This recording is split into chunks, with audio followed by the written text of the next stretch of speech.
بسم اللہ الرحمن الرحیم۔ السلام علیکم۔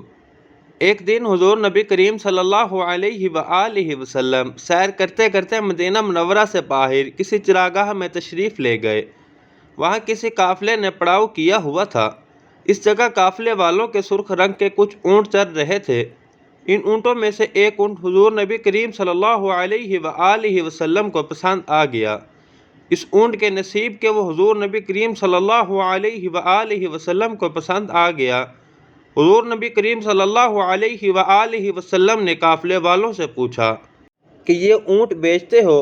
قافلے والوں نے پتہ نہیں اونٹ بیچنا تھا یا نہیں، مگر حضور نبی کریم صلی اللہ علیہ وآلہ وسلم کے پوچھنے پر قافلے والوں نے کہا جی بیچنا ہے۔ پوچھا کیا کتنے کا بیچنا ہے؟ کہا گیا اتنے کا بیچنا ہے۔ سودا طے ہونے لگا۔ حضور نبی کریم صلی اللہ علیہ وآلہ وسلم نے فرمایا ٹھیک ہے، میں اس اونٹ کو خریدتا ہوں۔ اونٹ کی قیمت تو طے ہو چکی ہے، بات یہ ہے کہ میں گھر سے اونٹ خریدنے کی نیت سے تو نکلا نہیں تھا، یہ تو سیر کے لیے چلتے چلتے یہاں پہنچا اور مجھے اونٹ پسند آ گیا۔ قیمت تو ساتھ لے کر نکلا نہیں، اس لیے ابھی اونٹ کی قیمت ادا کرنے کے لیے میرے پاس تو کچھ نہیں ہے۔ ہاں میں واپس جا کر اس اونٹ کی قیمت آپ کو بھیج دیتا ہوں۔ قافلے والوں نے کہا ہمیں منظور ہے۔ قافلے والے کافی دیر حضور صلی اللہ علیہ وآلہ وسلم کو دیکھتے رہے۔ حضور نبی کریم صلی اللہ علیہ وآلہ وسلم نے اونٹ پکڑا اور واپس مدینہ منورہ کی طرف چل دیے۔ قافلے والے حضور صلی اللہ علیہ وآلہ وسلم کے چلنے کی رفتار کے حسن میں کھو گئے۔ جب حضور نبی کریم صلی اللہ علیہ وآلہ وسلم نظروں سے اوجھل ہو گئے تو قافلے والے اپنے دلوں پر ہاتھ رکھ کر کھڑے ہو گئے۔ تھوڑی دیر بعد جب وہ سکتے کی حالت میں باہر آئے تو ایک دوسرے سے پوچھنے لگے یار یہ جو شخص ہم سے اونٹ لے کر چلا گیا کوئی جانتا ہے یہ کون تھا؟ کسی نے اس شخص کا پتہ بھی پوچھا تھا کیا؟ کہاں سے آیا اور کہاں گیا؟ وہاں پر موجود افراد نے کہا نہیں ہم میں سے کوئی نہیں جانتا۔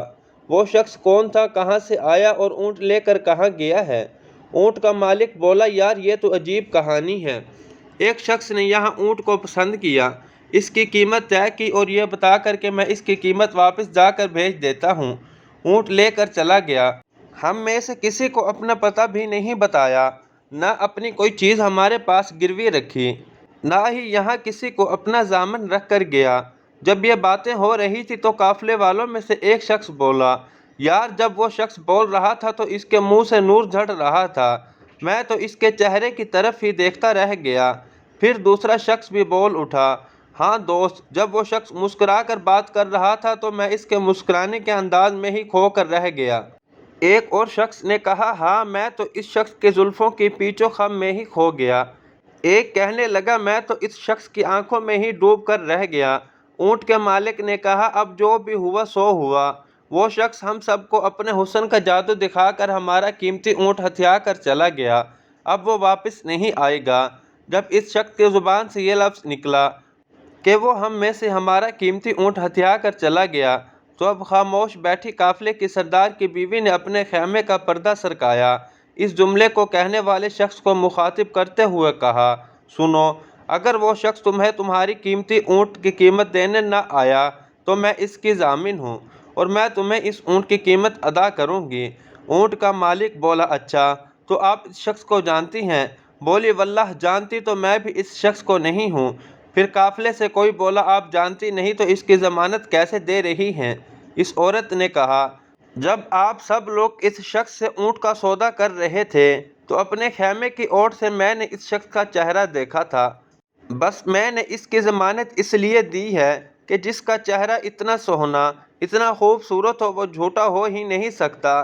اس بات کو ابھی تھوڑی ہی دیر گزری تھی کہ ایک شخص قافلے والوں کے پاس آیا اور ان کو مخاطب کرتے ہوئے کہا یہ لو کھجوریں، رسول اللہ صلی اللہ علیہ وآلہ وسلم نے یہ کھجوریں آپ قافلے والوں کی ضیافت کے لیے بھیجی ہیں، ان کھجوروں سے اپنے اونٹ کی قیمت پوری کر لو۔ قافلے والوں نے کھجوریں نذرانہ لے کر آنے والے شخص کی بات سن کر کہا ہم اونٹ کی قیمت کیا لیں گے، ہم تو خود اس کی اداؤں کے سامنے بک گئے۔